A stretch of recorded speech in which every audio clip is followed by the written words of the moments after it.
Assalomu alaykum. Siz Voqealar markazi kanalidasiz. Bu yerda dunyo tarixini o'zgartirgan voqealar, geosiyosiy jarayonlar va davlatlar taqdirini belgilagan qarorlarni birgalikda tahlil qilamiz. Bugungi ko'rsatuvimizda tarixdagi eng g'alati mustaqilliklardan biri haqida so'z yuritamiz. Qanday qilib kichik bir orol davlat o'zi istamagan holda federatsiyadan ajralib chiqdi? Nega Malayziya Singapurdan voz kechdi? Lee Kuan Yew nega butun dunyo qarshisida o'z ko'z yoshlarini tiya olmadi va qanday qilib tabiiy boyliklarsiz mamlakat dunyoning eng boy davlatlaridan biriga aylandi? Keling, bu tarixiy voqeani birgalikda ko'rib chiqamiz. 1965-yil 9-avgust. Televizor qarshisida o'tirgan millionlab odamlar tarixiy voqeaga guvoh bo'lishdi. Singapur bosh vaziri Lee Kuan Yew mustaqillik haqida bayonot berar ekan, kutilmaganda yig'lab yubordi. Nega? Axir ko'p davlatlar mustaqillik uchun o'nlab yillar kurashadi. Singapur esa mustaqillikni o'zi xohlagani uchun emas, balki federatsiyadan chiqarib yuborilgani uchun oldi. Bugungi kunda Singapur dunyoning eng boy, eng xavfsiz va eng rivojlangan davlatlaridan biri. Ammo 1965-yilda deyarli hech kim uning omon qolishiga ishonmagan edi. Bu qanday sodir bo'ldi?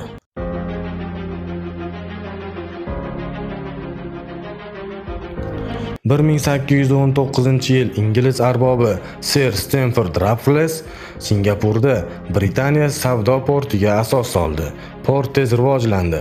Xitoyning janubidan minglab muhojirlar ish va yaxshi hayot izlab bu yerga kela boshladi.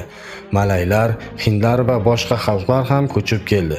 1940-yil 1950-yillarga kelib, Singapur aholisining katta qismini etnik xitoylar tashkil etardi. 1959-yilda Singapur o'zini o'zi boshqarish huquqini oldi. Bosh vazir etib 35 yoshli huquqshunos Lee Kuan Yew saylandi. U etnik jihatdan Xitoy bo'lsa-da, uning asosiy g'oyasi millat emas, yagona Singapur xalqini yaratish edi. 1963-yilda Singapur Malaya, Sabah va Sarawak bilan birlashib Malayziya federatsiyasini tuzdi. Lee Kuan Yew bunga bir necha sabab bilan rozi bo'lgan edi.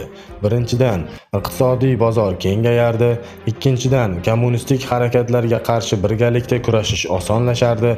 Uchinchidan, Singapurning xavfsizligi mustahkamlanardi.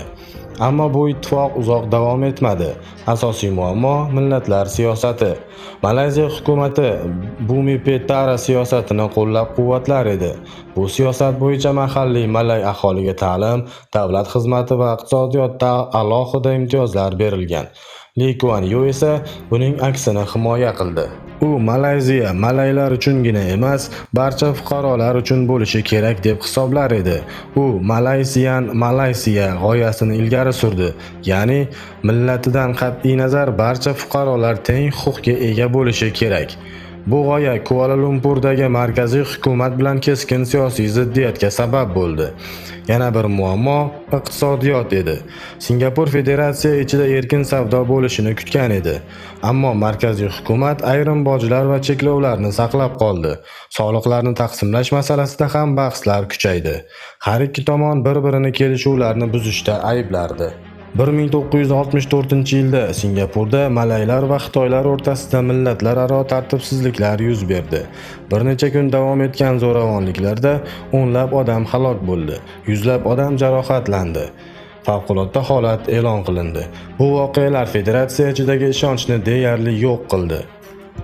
Malayziya bosh vaziri Tunku Abdul Rahmon vaziyatni xavfli deb baholadi.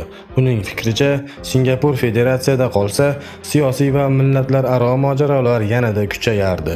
Shu sabab 1965-yil 9-avgust kuni Malayziya parlamenti Singapurni federatsiyadan chiqarish to'g'risidagi qonunni qabul qildi. Bu tarixdagi eng noodatiy mustaqilliklardan biri bo'ldi. Mustaqillik e'lon qilingan kuni Lee Kuan Yew jurnalistlarga intervyu berayotganda yig'lab yubordi. U keyinchalik bu kunni hayotidagi eng og'ir kun deb atagan. Sababi oddiy edi. Singapur kichik orol edi, tabiiy resurslar deyarli yo'q. Ichimlik suvining katta qismi Malayziyadan kelardi. Armiya deyarli yo'q edi, qo'shinlar bilan munosabatlar noaniq edi.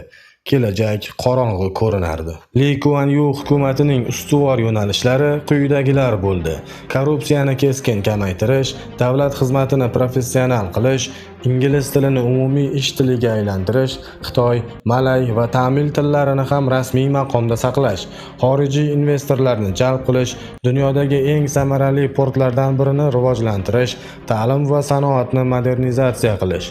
Bir necha 10 yillik ichida Singapur kambag'al port shahardan global moliya va logistika markaziga aylandi.